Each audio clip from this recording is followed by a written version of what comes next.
নমস্কার। Voter SIR সংক্রান্ত এই ভিডিওতে আপনাদের সবাইকে স্বাগত। আজকের ভিডিওতে আপনাদেরকে দেখাবো আপনাদের যারা ভোটার এসআইআর ফর্ম এনুমারেশন ফর্মটি জমা দিয়েছেন এবং সেই জমা দেওয়ার পরে যে ব্লক লেভেল মৃত ভোটারের নাম বা স্থানান্তরিত ভোটারের নাম যেগুলো মানে সিলেক্টেড হয়েছে বা বাদ গেছে লিস্ট থেকে, কোন কোন নাম বাদ গেছে, কী করে খুঁজবেন সেই নামগুলো সার্চ করার পদ্ধতি আমি আপনাদেরকে এই ভিডিওতে দেখাবো। তো আগেই বলি সেটা হচ্ছে সমস্ত ডিস্ট্রিক্টের জন্যই অ্যাভেলেবেল হওয়ার কথা এই মুহূর্তে। কিন্তু এখানে দেখা যাচ্ছে সিলেক্টেড কয়েকটা ডিস্ট্রিক্টে এখনও অবধি অ্যাভেলেবেল হয়েছে। তবে আশা করা যাচ্ছে আগামী ২-১ দিনের মধ্যে সমস্ত ডিস্ট্রিক্টের জন্য সেটা অ্যাভেলেবেল বা আজকে বা কালের মধ্যে সমস্ত ডিস্ট্রিক্টের মধ্যেই অ্যাভেলেবেল হয়ে যাবে মৃত ভোটারের নাম বা স্থানান্তরিত ভোটারের নাম। তো এখন সিলেক্টিভ কিছু, যেমন বাঁকুড়াতে দেখা যাচ্ছে। তো আপনারা দেখে নিন। আমি প্রথমে যে সিইও ওয়েস্ট বেঙ্গল যে অফিসিয়াল ওয়েবসাইট, এই অফিসিয়াল ওয়েবসাইটে চলে আসছি। তো আপনারা কিন্তু সমস্ত ডিস্ট্রিক্টে পাবেন না, আমি আগেই বলে দিই। এখনও কিন্তু অ্যাভেলেবেল হয়নি। যেমন আমার মালদার ক্ষেত্রেও এখন অ্যাভেলেবেল হয়নি। এখনও সেখানে এসআইআর ২০২৬ যে ডিস্ট্রিক্ট ওয়াইজ লিস্ট বা মৃত ভোটারের লিস্ট এখনও পাবলিশ করেনি। এই যে আপনারা দেখতে পাচ্ছেন লিঙ্ক ফর ডিস্ট্রিক্ট ওয়েবসাইট, এখানে ক্লিক করবেন। এখানে ক্লিক করে এসে প্রত্যেকটা ডিস্ট্রিক্টের নাম এখানে রয়েছে। তো আমি এখানে যদি কোচবিহারটাকে দিয়ে প্রথমে শুরু করি, কোচবিহার যদি দেখা যায়, কোচবিহার এখনও এখানে এখানে নেই, আমি সার্চ করে দেখেছিলাম।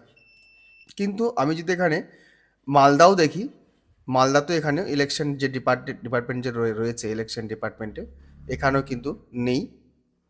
এবার আমি যদি চলে যাই বাঁকুড়ার ক্ষেত্রে, আমি যদি বাঁকুড়া এখানে দেখি, বাঁকুড়ার ক্ষেত্রে কিন্তু এখানে দিয়ে দিয়েছে এই এসআইআর ২০২৬। এখানে ক্লিক করলে পরে BLO BLA meeting resolution SIR ২০২৬, এখানে যদি ক্লিক করেন আপনারা, সেখানে ক্ষেত্রেও একটা এক্সটার্নাল লিঙ্কে আপনাদের নিয়ে যাবে। এই যে লিস্টগুলো দেখুন, আপনাদের লিস্ট কিন্তু দিয়ে দিয়েছে, এটা বাঁকুড়ার ক্ষেত্রে কিন্তু। তো এরকম আপনাদের নিজস্ব ডিস্ট্রিক্ট ওয়েবসাইটে খুঁজে দেখবেন। এই যে লিস্টগুলো আপনারা দেখতে পাচ্ছেন, ডাউনলোড করলেই কিন্তু ডাউনলোড হয়ে যাবে, যে ডাউনলোড অপশন আছে, ডাউনলোড করলে কিন্তু ডাউনলোড হয়ে যাবে, আপনারা দেখতেও পারবেন। এই যে এখানে ডাউনলোড করে নিলাম, ডাউনলোড করলে কিন্তু ডাউনলোড হয়ে যাবে। ঠিক তেমনি করে যে ঝাড়গ্রামে দেখলাম, ঝাড়গ্রামের ক্ষেত্রেও ছেড়েছে। এখানে একটা পপ আপটা ক্লজ করে দেবেন, ক্লজ করে দেখুন এসআইআর ২০২৬, এখানে ক্লিক করবেন আপনারা। ক্লিক করলে পরে কিন্তু লিঙ্কে নিয়ে চলে যাবে।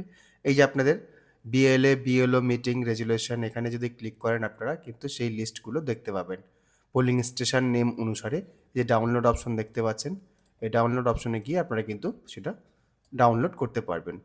এই যেখানে দেখতে পাচ্ছেন আমি একটা ডাউনলোড করেছি, এখানে কিন্তু পরিষ্কার লেখা আছে। তো এখানে কিছু নাম দেওয়া আছে, বিএলওর নাম, ব্যক্তিদের নাম আছে, স্বাক্ষর আছে। তো এবার নিচের দিকে চলে গেলে দেখতে পাবেন এখানে যেটা ওদের রেজুলেশন হয়েছে, এখানে দেখুন মোট ভোটার সংখ্যা কত আছে এই বুথের ক্ষেত্রে, তারপর আপনার মোট গণনা ফর্মের সংখ্যা, এরকম অনেকগুলো আপনাদের আছে। মোট মৃত ভোটার কত আছে, স্থানান্তরিত ভোটার কত আছে, এগুলো কিন্তু এখানে ইনফরমেশন দেওয়া আছে। এর নিচের দিকে গেলে পরে কাদের নাম বাদ গেছে, মৃত ভোটারগুলো, তাদের কিন্তু ইনফরমেশন আপনারা পেয়ে যাবেন। যাই হোক, এই ছোট্ট ইনফরমেশন আপনাদেরকে দেওয়া ছিল। আর যদিও বা আগামী ১৬ তারিখেই কিন্তু আপনারা চেক করতে পারবেন অফিসিয়ালি voter.eci.gov.in, এখানে কি অফিসিয়াল অপশনে গিয়ে এই যে ওয়েবসাইটটা আপনারা দেখতে পাচ্ছেন, এখানে যেমন বিহারের ক্ষেত্রে এখন শো করছে, এরপরে হয়তো ১৬ তারিখে হয়তো দেখা যাবে সেখানে কিন্তু ওয়েস্ট বেঙ্গলটা অ্যাড হয়ে যাবে, বা অন্যান্য স্টেটের ক্ষেত্রে যেগুলো চলছে যে এসআইআর প্রসেস, তাদের ক্ষেত্রেও কিন্তু এনেবল হয়ে যাবে হয়তো। তো সেখানে আপনারা কিন্তু দেখতেই পাবেন ড্রাফট রোলটা। এই যে এরকম এখানে যেমন অ্যাভেলেবল বর্তমানে বিহারের জন্য রয়েছে। আমি ভিডিওর দীর্ঘায়িত করছি না। যদি ভিডিওটি ভালো লাগে অবশ্যই একটু লাইক করবেন, অন্যদের জন্য অবশ্যই শেয়ার করবেন। চ্যানেলে যদি প্রথমবার হন অবশ্যই চ্যানেলটি সাবস্ক্রাইব করবেন। ধন্যবাদ।